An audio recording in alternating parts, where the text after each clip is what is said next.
is Rosemary Armeo. Welcome back to On the Brink. We're coming out of a summer hiatus, and we have lots of news waiting for us to talk about. It has not been a slow summer. It has been a bad week for the press in the United States covering politics. They've come under criticism from a lot of Democrats, a lot of angry Americans. And I am bringing you today two exceptional newsmen who have been in this seat. They have sat where the press is today, right now, being criticized for accurate but hurtful coverage of a candidate. The other side is going crazy about it. So with that, let me introduce Casey Seiler. He is the editor of the Albany Times-Union, a Hearst newspaper in Albany, New York. Before that, he was a Capitol reporter, so he knows about politics, and he has been in the hot seat many times because of Andrew Cuomo, who he's covered for years. We're going to hear about that from him. And Ted Britus, who is a investigative reporter and a reporter for the AP, for the Wall Street Journal. He now teaches at the University of Florida. Ted and his team were the first to cover that server in Hillary Clinton's basement. You may have heard something about that over the past years. So as I say, both of you men have been in the position of the press this week, which has been putting kind of a laser focus on Joe Biden's frailty shown in the debate. I'm going to start with you, Ted. Did you see any problems with the press's coverage of what we all saw watching that debate, that Biden was not the same man that he has been, even that he showed himself to be during the State of the Union? Do you take criticism with that?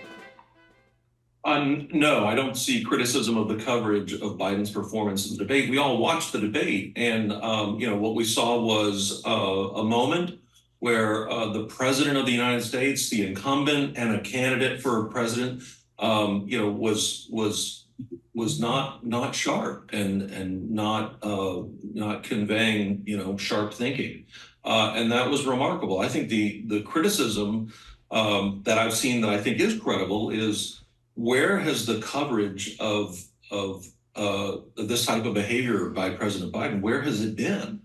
You've got a very aggressive White House press corps, and why have we seen very little coverage of not the conceptual abstract, is Biden too old at 81? I mean, the New York Times was tackling that a year ago, but it was simply a question about age, not mental acuity, not the ability to speak concisely, to operate past 8 p.m. I think the White House press corps, which I think sadly and famously operates under access journalism rules, which is a real problem. This is the concept where if you are critical about a newsmaker, that newsmaker is less likely to engage with you, or the people who work with that newsmaker less likely to engage with you, because they want to deal only with people who write friendly, nice things about them. And I think that has long been a real problem in American journalism, is not having the White House press corps write critically about the presidency. So the Biden administration covered up the real condition and for some reason allowed that debate when it exploded into the public, and the press was correct to write about that, to write about how shocked we all were. Okay. Look, I was in Washington. I was the editor for the AP's investigative team, and I remember during the Obama administration covering the economic recovery plan, and we were writing very aggressively critical stories about how this was simply the money being spent on ready-made projects. This wasn't particularly novel. And Ron Klain, who's now the chief of staff, dragging me and two of my reporters into his office saying, "Get on board, stop writing so critically about us." And my response was, "I'm not on your team." Yeah, it's not my job. So I see this perpetuating in the people who are surrounding President Biden. Casey Seiler, let me bring you into this. First of all, your view of the coverage of the debate and the aftermath. And one of the real criticisms is not that it was covered at all, but in the volume and the intensity and the quantity. Critics of the press would say to the exclusion of Trump's performance in the debate, which also was not laudable. Yeah, first of all, I just think, just in terms of kind of definition and category, when we talk about coverage, we are talking about a lot of stuff that is, we can talk about one outlet's coverage of this versus another. I run the newsroom of an upstate New York, newspaper that is largely concerned with, local/regional stories, state stories, including state government. The national content in our paper is generally from The Wire. Of course, we've done stories about local and regional and state politicians' reaction to Biden's debate performance, including Governor Kathy Hochul, who so far is standing steadfast behind the president. But when we talk about coverage, we're talking about everything from, News Nation and Fox News to the New York Times and the Guardian and you name it. And there needs to be, there's a whole lot of nuance there. It's like talking about the media. The media is a big agglomeration of a lot of stuff.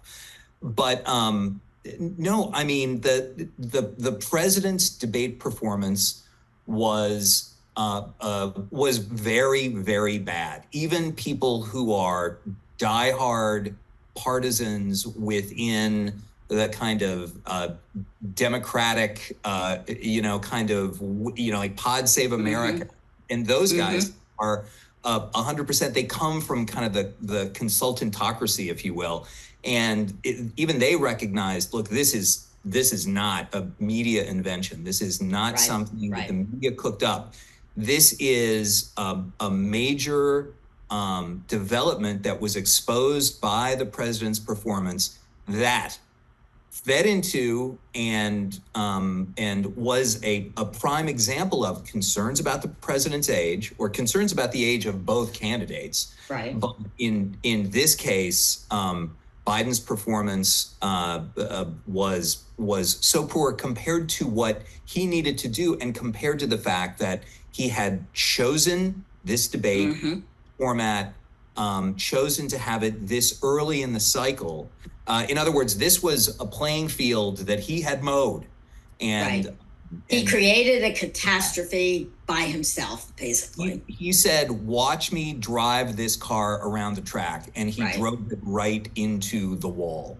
And that is not something that the media cooked up. Now, there's definitely room for criticism of the intensity of all of these stories right now, but I'm sorry, this is the story of the past 2 weeks, without a doubt, because it is still in process. The Democratic Party has still not made up its collective mind to stand behind the president. People are still making up their minds, and on top of which, the White House has not done what everyone has agreed it needed to do in the wake of the debate, which is fight against the perception that the president is not up to the task, that he is too diminished. Why, for example, it has been 10 days now, as we are talking, the debate, and the president has not had a real news conference. And instead, we have had stories about these kind of canned radio interviews where the White House or the campaign has been providing the questions that resulted in, essentially I'm not sure if we can officially, the parting of the ways, shall we say, with the radio host in Philadelphia, who was one of the people who was seated to that. So anyway, I'm sorry, that's a very long answer. No, it's all relevant. I want to play devil's advocate here, because I, of course, remember the press. I've written and talked as much as anybody about that debate performance, which was unbelievable and truly worthy of coverage. But so too was the conviction of an ex-president on 34 felony counts. And the New York Times did not come out the day after that happened and say, you have to drop out of the race. They did the day after the debate. Why the difference? What's the difference in degree of offense or danger that you saw that? Critics of the media, defenders of Trump, are saying, see, that's the double standard. Actually, it's not defenders of Trump. They're happy about that. It's critics of Trump are saying, "See, you really want him to be president. It's better for the media if he's president because he is, of course, more clickable. People tune into Trump stories." So, Casey, we'll start with you and then go to Ted. Well, okay. Once again, here we're talking about the difference between the news side and editorial board, right? A distinction that we make in the media business. I'm not sure our readers and listeners do. And they absolutely need to understand the difference between the editorial board and the news side. Now, I am the editor of the paper. I sit on the editorial board, but I do not determine the editorial board's decisions for the Times-Union. And I should say, just for context, the Times-Union published an editorial saying Biden either needs to step up and show that he is up to the task, or he needs to consider dropping out. And we published that, I believe, like about on the web about an hour and a half before the New York Times did the same thing. So not to brag, but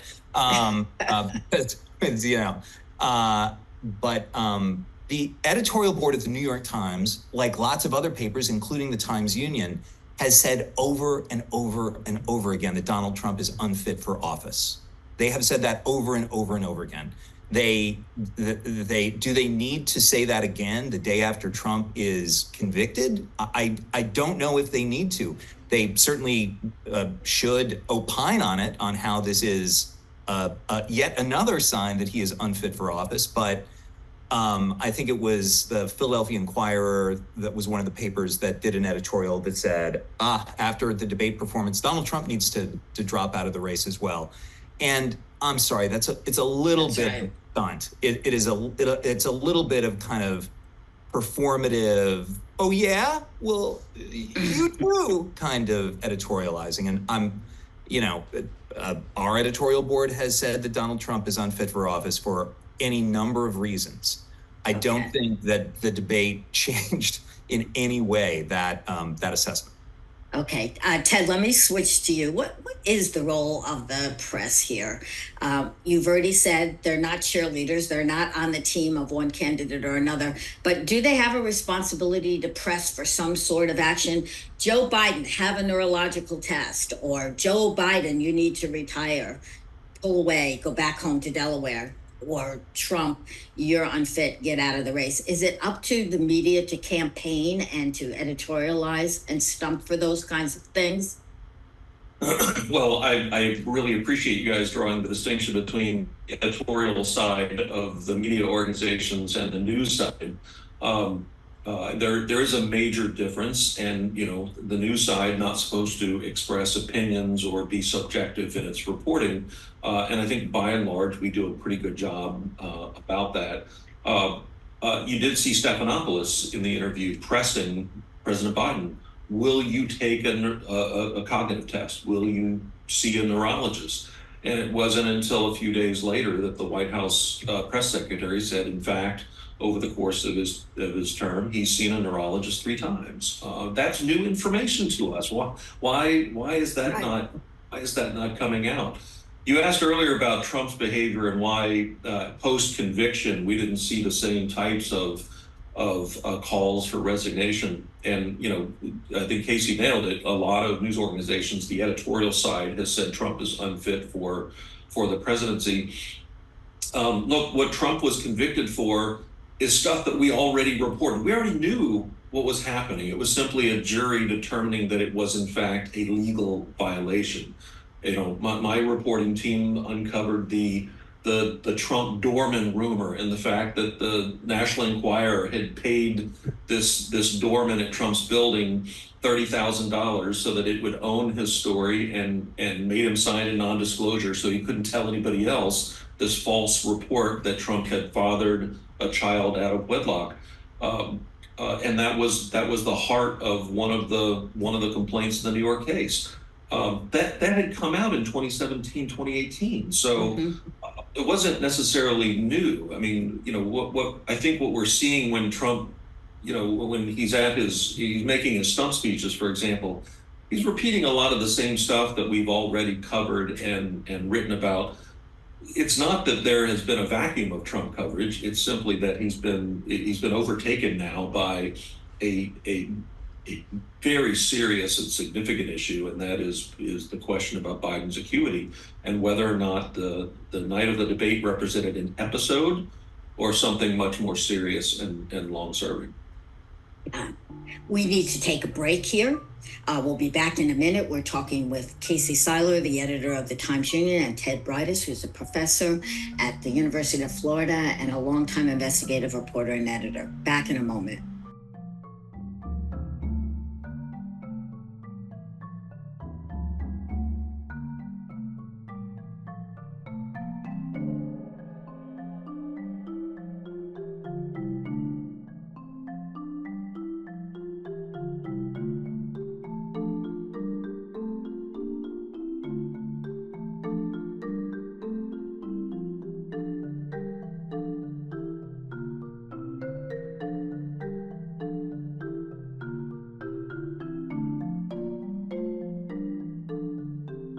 You're listening to On the Brink with Rosemary Armao. My guests today are two exceptional newsmen who have been in the hot seat before for covering political candidates accurately, but would some people say fairly. So I'm going to have them now talk about their experiences, starting with Ted Britus, who is a professor now at the University of Florida, but a long time investigative reporter and editor. Ted and his team broke the story about Hillary Clinton's famous email and the server in the basement. Ted, can you tell us a little bit about that and the backlash that you got and your response to it?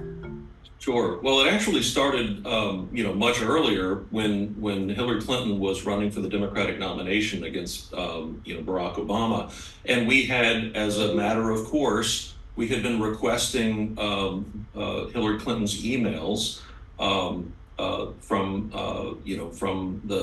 her tenure as Secretary of State.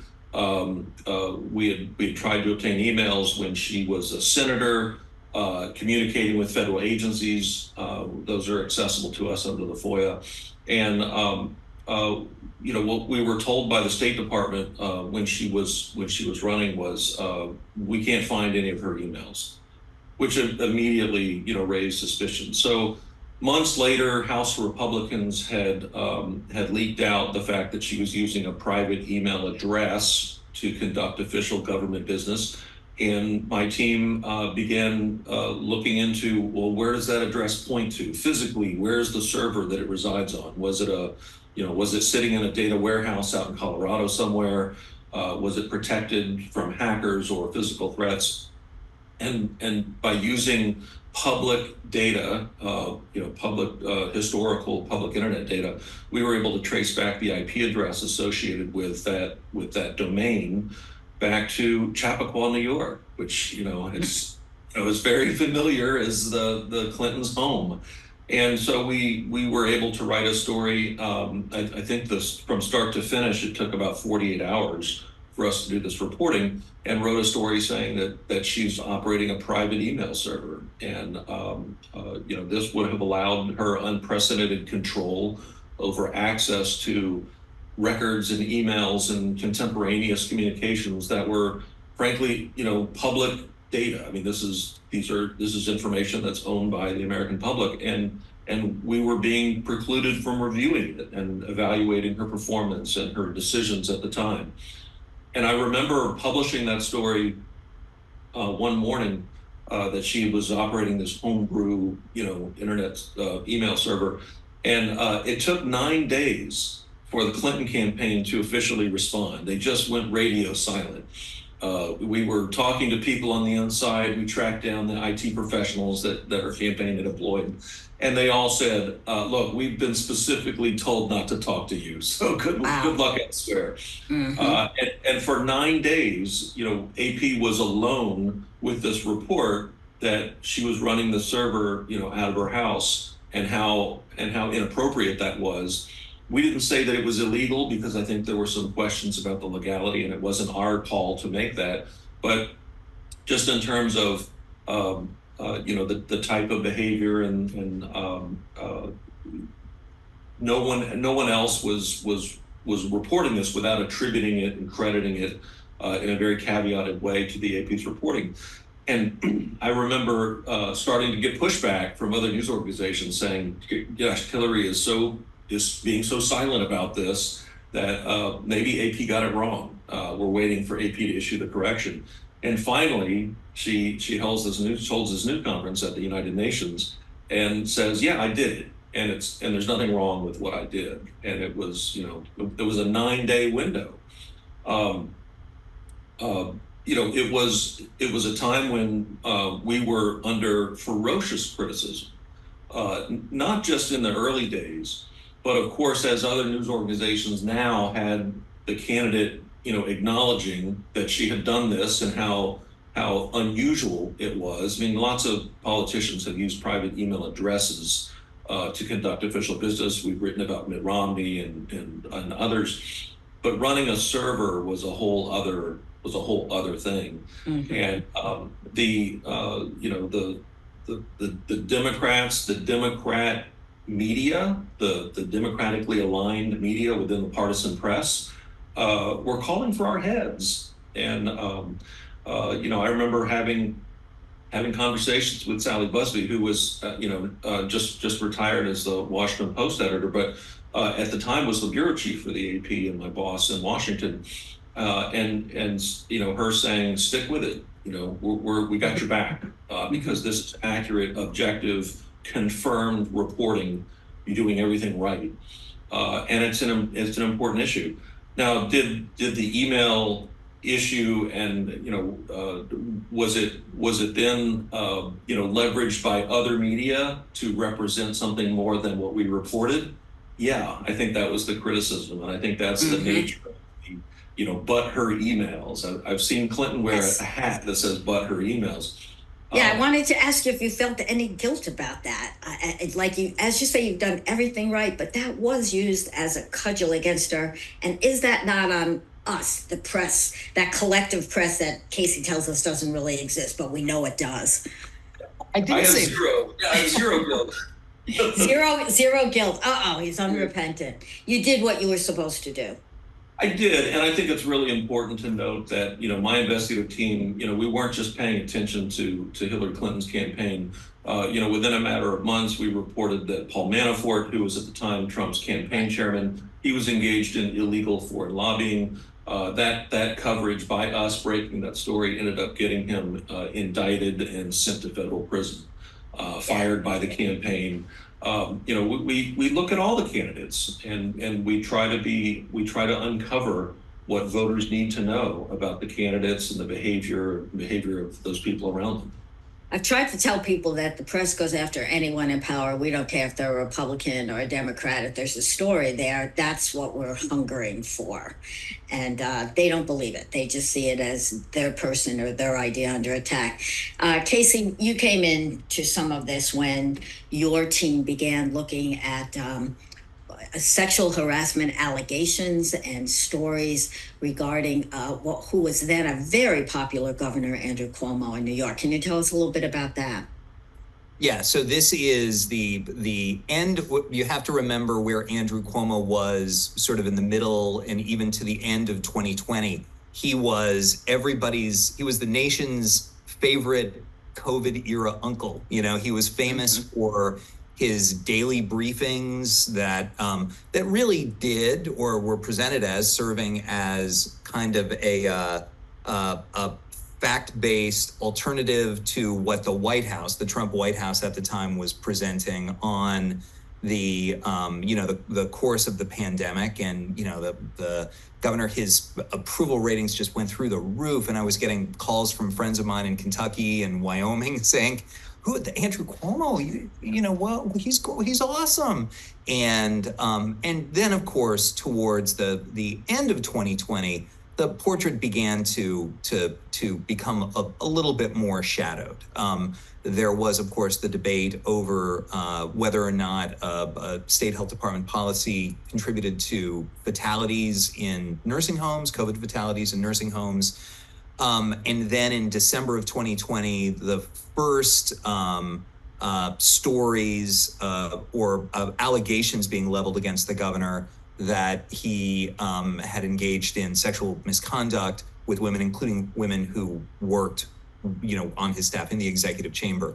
And it certainly wasn't just the Times Union. Other papers, the New York Times included, had broken a number of these stories. But then in sort of the late winter and early spring of 2021, the floodgates really opened, and our Capitol Bureau, led by Brendan Lyons, who is just an absolutely top-notch investigative reporter, began breaking a series of stories, including the account of, or the complaint of the woman who leveled what I think it's fair to say is the most damaging allegations of sexual harassment, basically that the governor groped her. This was an executive chamber aide forcibly at the executive mansion. The governor has denied it, but that and a number of other allegations, including VIP, COVID testing for high officials and friends and family of the governor, including his brother, Chris Cuomo, allegations about the production of the memoir, the COVID memoir that the governor got $5 million for, and so on and so forth. In terms of the sexual harassment allegations, those were the ones that led directly to the Attorney General's report that came out in early August. We're talking almost 3 years ago now, that forced the governor out of office, that compelled him to retire or to resign, to announce his resignation about a week after that report came out. But to your question, yes, the Times Union got significant blowback, especially on social media, from people who were so appreciative and admired so much what the governor had done, the performance and the kind of comfort that those daily briefings gave during COVID. That opprobrium continues to this day in many quarters, as the former governor, now with a significant campaign account still being drawn upon, is defending himself in civil court from lawsuits that have been leveled, including by the women who have accused him of sexual misconduct. And as he is, by all accounts, considering a way back in to the political realm, perhaps as a candidate for mayor of New York City if Eric Adams continues to struggle. So, and yeah, the same type of thing. Why aren't you down with the team? Right. That was right. You're helping the Republicans. So, Casey, same question as for Ted. Do you feel any guilt? I mean, he ran himself out of office when the Attorney General said this rises to the level of criminal activity, and yet there's been no criminal case brought against the governor. His defense that Letitia James was after him, she wanted his job, which she did briefly run for, that it was biased, that there wasn't anything in that report that really stood up. He's gotten some traction with that. Does that give you any guilt at all? You and Brendan, are you lashing yourselves? Sexual harassment in the workplace is a civil matter. It's not a criminal matter. And no, I have no regrets whatsoever. We never said in relation to the sexual harassment. I don't think we ever said that the governor was clearly guilty of a crime. We said that he is alleged to have committed these acts, and people can come to the conclusion that either he did or didn't do it after weighing the accounts of the women and the accounts of the governor. And some people have said, well, even if these things occurred, I don't care. I think he's still a great governor. As I once compared him to, people had so much admiration for Andrew Cuomo that they treated him like a volcano who should be fed virgins to rain his beneficence down upon us. And Oh, you are doubling down on your Cuomo attacks. I can tell that. I mean, that's the way that people. The way it works. It's like, oh, come on. Yeah. He's a good guy. Cut him some slack. And no, I've no regrets about that coverage. I still look back on it as, some of the best. You're proud of it. You're proud of it. Yeah. I think you can tell from listening to my two colleagues here, the real way journalists think is you go after a story. If it's true and you can prove it, that's what you care about. And you try to cut out all the possible potential consequences. In my ethics class, I use the example of you run a story exposing someone as a fraud. We've had examples of this. Former neo-Nazis who are actually Jewish and hate themselves. And the story comes out exposing them and they commit suicide the next day. Should the journalist feel guilty about that suicide? And my response has been usually, I would feel bad about it. I would look over everything I wrote to make sure it was as fair as I could be, but no, I would not feel guilt about it. I'm sensing the same from both of you on these issues. Sure, it was accurate, it was contextualized, it was fair. We followed all of the industry standards. We sought truth and we reported it, and that's what's important. And you're not responsible for what happens later or what others in the media do. Well, and particularly when I think in both of these cases, the newsmakers, the subjects of our reporting, they put themselves in this position. They didn't just sort of fall into using an email server in our basement, or they groping at an executive branch aide. They were accused credibly of doing these things, and in some cases they acknowledged that they were doing this. Right. Casey, any last thoughts before we go back to a break, and then we're going to come back and talk a little bit about what political coverage should look like? Well, to your point, and sort of that obviously tragic story, the Society of Professional Journalists has really good ethical guidelines, and 4 of them are painted on the wall of our conference room. Number 1 is seek the truth and report it fully. Number 2 is act independently. Number 3 is minimize harm, not eliminate harm. And number 4 is be accountable. Everything all the stories we've been talking about are types of coverage that I think follow all of those guidelines. As the ethics professor, I have to intercede again.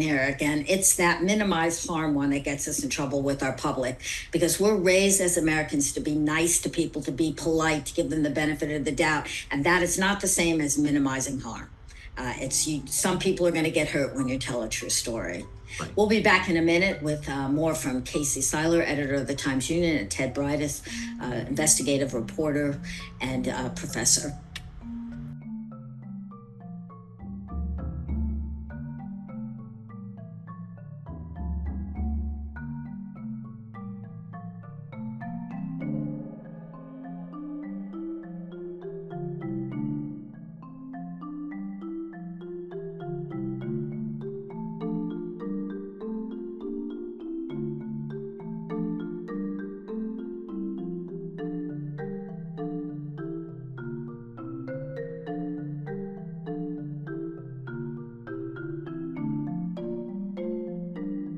Yep, there's still more of an Armao on the Brink, talking today about press coverage post-debate with Casey Seiler of the Albany Times Union and Ted Britus of the University of Florida.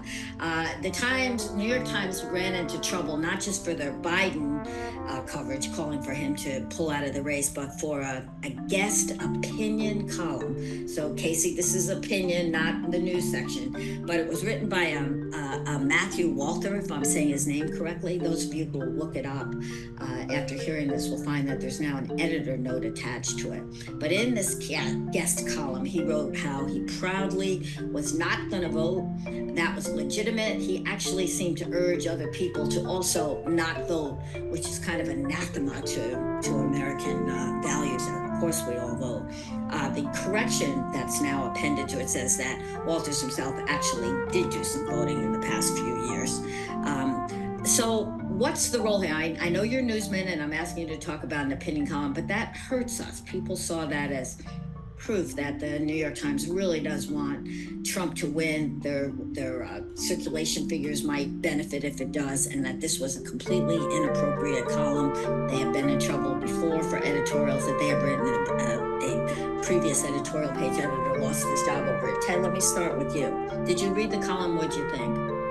I did. I read it. I thought it was one of the worst columns I've read in a long time. It really was remarkable. There are very few truisms in American democracy, but I think one of the ones that everyone agrees upon is that your vote matters and that voting is a right and that you should exercise that right, whoever you vote for. You should go to the polls on election day. You should fill out your mail-in ballot, however you want to vote, however is legal to vote. Please vote and express your opinion. It is the only way that representative democracy matters. And Walter's column was just egregious, just flipping the entire argument on its head. And I think the implication that this type of column encouraging people to stay home to express their disgust with both candidates, the implication is that it would help Trump because turnout is what matters the most in elections. And if you've got suppressed turnout, then the candidate with the most enthusiastic base is going to be elevated, is going to win the election. And frankly, Trump's base, especially after that debate performance, Trump's base is most enthusiastic, and they're the ones that are going to turn out. And so by telling people to stay home, I think the implication was that it was disproportionately telling Biden voters to stay home. It was just a terrible piece of journalism. And then to find out that he actually had voted very recently on the top of a column that says "Why I Don't Vote," it was just hypocritical. So. Yeah. Casey, can you weigh in on this a little? And I remind listeners that the New York Times ran into trouble during the George Floyd protest when conservative Senator Tom Cotton wrote a guest column in the pages talking about why the president should have just sicked the military basically on the protesters and ended it that way. And members of the New York Times staff itself protested, and an editor lost his job. And so I have to say I was kind of shocked to see this editorial. What was that? What was the new editorial page editor thinking? Casey? Well, remember, this isn't an editorial. This is a guest column. It's a column by a contributor who is essentially a freelance. He's on their board. He's on their editorial board. But this was pegged as a guest opinion column. This says he is a contributing opinion. I'm just looking at his bio. That he's a contributing opinion writer for the New York Times. So I don't think he's on their editorial board. I could be wrong, but I don't think so. This points out that I'm a professional and I missed that distinction. If you're reading this, it looks like it's from the pages of the New York Times, and it's sort of, if not an endorsement, at least this is a valid point of view. Yeah, he's the editor of a Catholic literary journal called The Lamp. I don't think he's a member of their editorial board. That would be very different. Yeah, that would be. You're right. Yeah, but no, I agree with Ted. This is an aggressively stupid column. It is the equivalent of a column that says "Why I Pick My Nose." You know. It is just so aggressively stupid. You can go back through his author page, and he appears to be one of the people that the Times goes to, or counts on, I guess might be the better way to put it, for aggressively stupid, look at me hot takes and on things, cancel culture and Second Amendment and who does the Times Union go to for those kinds of columns? we try not to go to those people, but we try to offer and once again, I'm not the opinion page editor. That's a King Moore who does a great job and tries to find a variety of meaningful, contributed columns on issues that matter or that we think a specific opinion on a given policy question or incident is worthy, but. This column, I have no idea what it contributes to any political or social debate.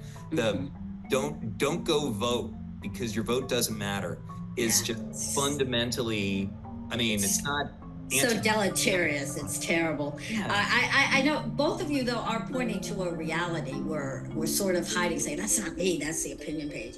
But the criticism comes on to you as the director of news or as the maker of news, Ted, what's written in those editorial pages, or for that matter, what's increasingly written on social media is coming back on you in your role as news directors. Does that change the way you look at your news? Do you have a way to answer that kind of criticism, Ted? We've talked for a long time about the lack of media literacy in Right. American society and the fact that people don't understand the divisions within news organizations. I think we do a terrible job of explaining that and describing it, and trying to make people aware of just how divided those are. There also are unofficial divisions within newsrooms too. I remember when we wrote about Hillary Clinton's email server, the people who were flying around with Hillary Clinton's campaign, covering the campaign day to day, they were not involved in reporting on the email server story. That was my investigative team. And, it gave them some level of insulation, because Clinton's campaign immediately, very viscerally, went to those reporters and said, how dare you? And they were able to say, not me, it's those crazy investigative guys in the corner office. But Yeah. It reminds me of the Tiger Wood coverage when his drunken sexual weirdness behavior began coming out. It was not from the sports corps, and they were just like, from golf writers. Who, me? I didn't do that. Yeah, same thing, right? Yeah. Casey, let's bring you in on this. I just want to, if I may take a moment. Well, Ted was You talking. may. Just confirmed that Matthew Walter is not on the editorial board. The guy who edited that piece is. I don't know who that individual is, but it's somebody on the editorial board who decided. A very good point. Thank you. Yes. Yeah. Why does this work? It's like the same thing. Why was Senator Cotton given that space? Yeah. Yeah. So, okay. You have anything you want to add on the latest point? And you get the criticism for what your colleagues in the opinion pages do. Sure, and as I said, I am kind of the fulcrum point, because I'm on the editorial board, Right. so we're on the news side, and that's been a structural fact going back, I think, several editors at the Times Union, so I am, when it comes to defending editorials, I let our opinion page editor do that in the main. If it is something that conflates the editorial board and the news side, I'll probably respond to that, and I'll point out that on our news pages we're trying to tell the news, and our editorials are there to express sharp opinions that are often informed by the Times Union's coverage, but it doesn't go the other way. Our editorials are often informed by the work of the news side journalists, but it does not go the other way. The news coverage is not informed by the take or the stance or the endorsements and the take of political candidates of the editorial board. It seems so logical. I don't understand why readers don't immediately get this and say, oh yeah, good, of course. It only goes one way. Right. Go a step further and say that the news reporters, we actively, vehemently, sometimes personally may disagree with the editorials or the opinion columns that are being run, and I think much more broadly, it irritates us that those columns sometimes run, because it interferes with our ability to do journalism. When I was at the Wall Street Journal in Washington, I would call newsmakers on Capitol Hill and trying to get a congressman or a senator on the phone, and their aide would come on and say, well, he's not going to talk to you because we saw the Journal editorial. It's like, I had nothing to do with that. I'm on the news side. Exactly. I'm writing a news article, an objective news article. Please don't hold that against me. And they would. Yes, of course. We have a few minutes left, and I would like to spend them having you talk about political coverage as it should be practiced versus how it is. Political coverage has changed so much. In the 1960s, I grew up reading the Ted White series, Making of the President. which was all about tactics and strategy and the reality of politics.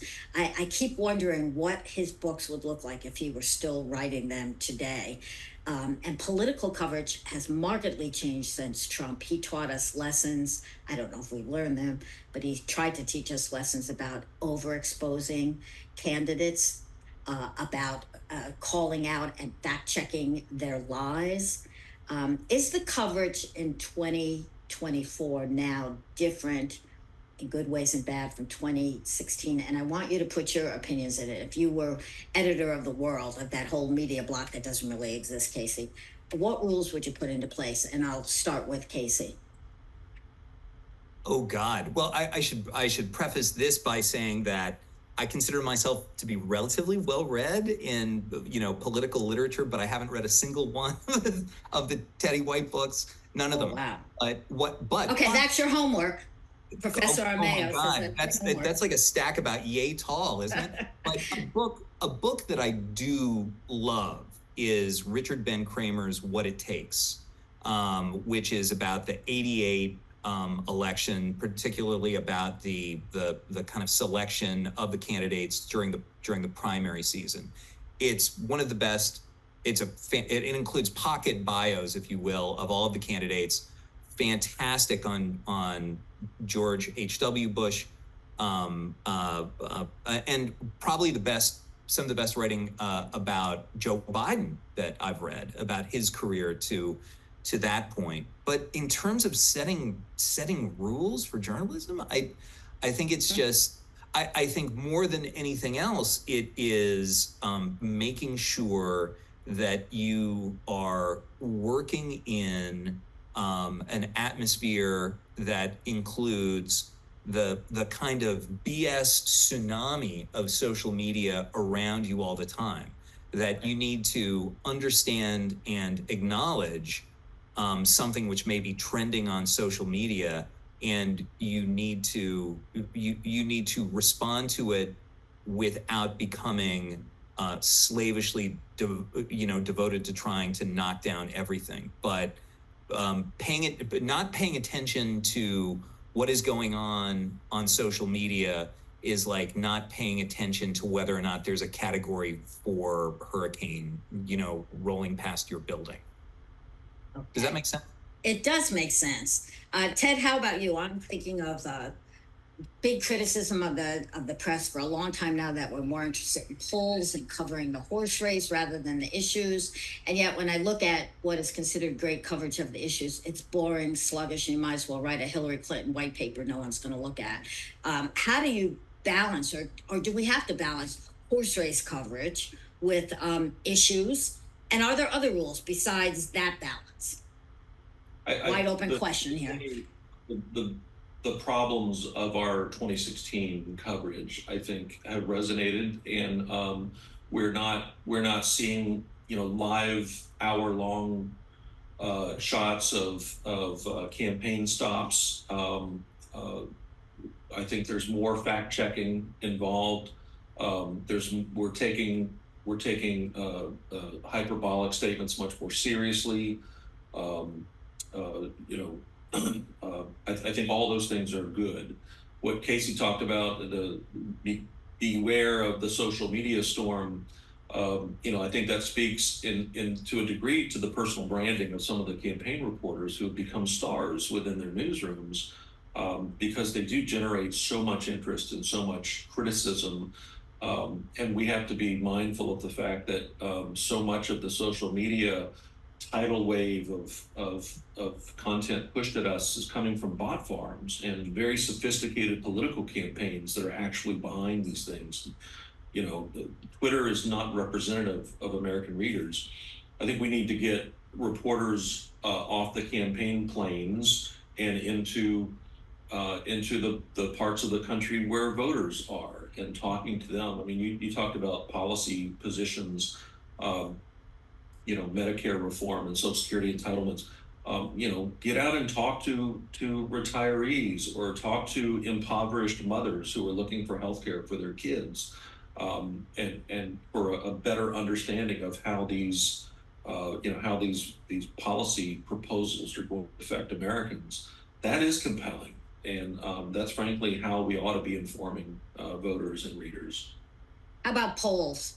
We're doing a better job with them. They certainly have not proved reliable over the last several election cycles. Polls are the crack cocaine of political journalism. We just can't seem to give them up. They are terrible. They're unreliable. You know, the cell phone technology and do not call and all kinds of reasons why it's hard to get people who honestly and genuinely will tell you what's going on. Even exit polling, and I was an AP race caller for 16 years. Even exit polls have to be taken with a grain of salt because depending on who you're selecting coming out of the voter booths and what type of response rates you're getting and all kinds of statistically valid validations can affect the outcome of a poll, and it could be garbage. So we have to be very careful about reporting on polling. It shouldn't be the lead. The AP style book, which is the industry guidebook coverage, has a fantastic chapter on political polling and what to watch out for. I wish more political reporters especially, would familiarize yourselves with that. Don't ever report a candidate's internal polls because they're almost always going to be garbage. And I continue to see, this senator's internal polling suggests they're going to be a blowout. Well, yeah, they paid for the poll. They're not going to release it to a reporter if it didn't say that. You can't trust that. So be very skeptical.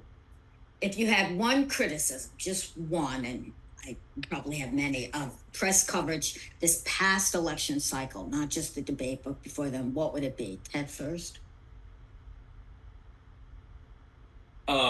I would say that we started too late getting into some of the more serious issues. I think, Biden's cognitive issues. Oh my God, it's July and we're just now getting around to treating this seriously.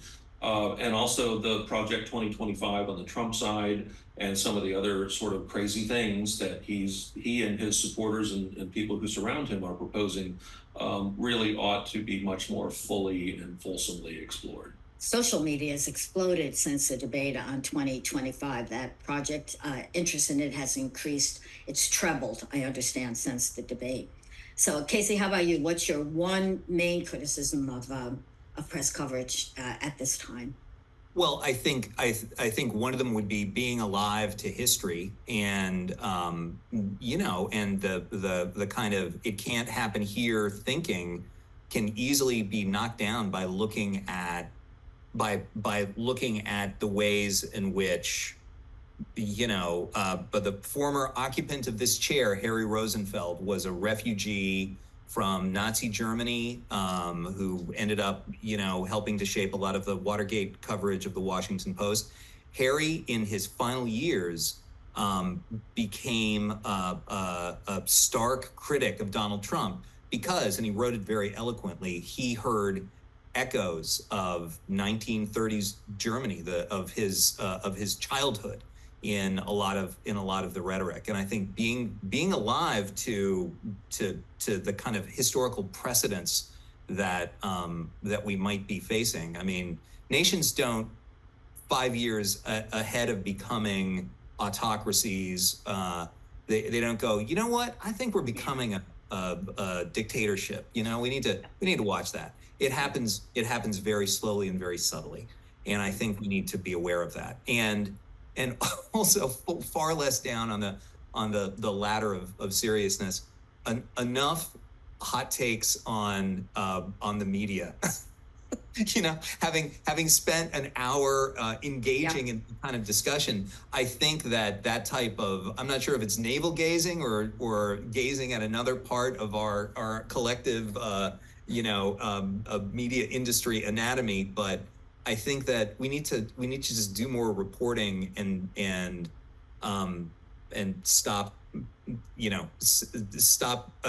we might be wasting a lot of time trying to take our own temperature when we should be taking the temperature of the candidates and Oh, that is so well put. It reminds me, criticism of the media is like criticism of schools. Everyone goes to school, so they think they know everything about education. Everyone reads or listens to news, so they know everything wrong with us. And it's easy to blame the media for any and all problems in the country. We traditionally end our podcast with a toast, and I have one today to newsmen like Casey and like Ted, who have continued to report the truth as fully and accurately as they can without regard to consequences that they don't have control over, and with full regard for citizens who need to hear this stuff, good or bad, no matter whether they like it or not. Thank you so much for your service.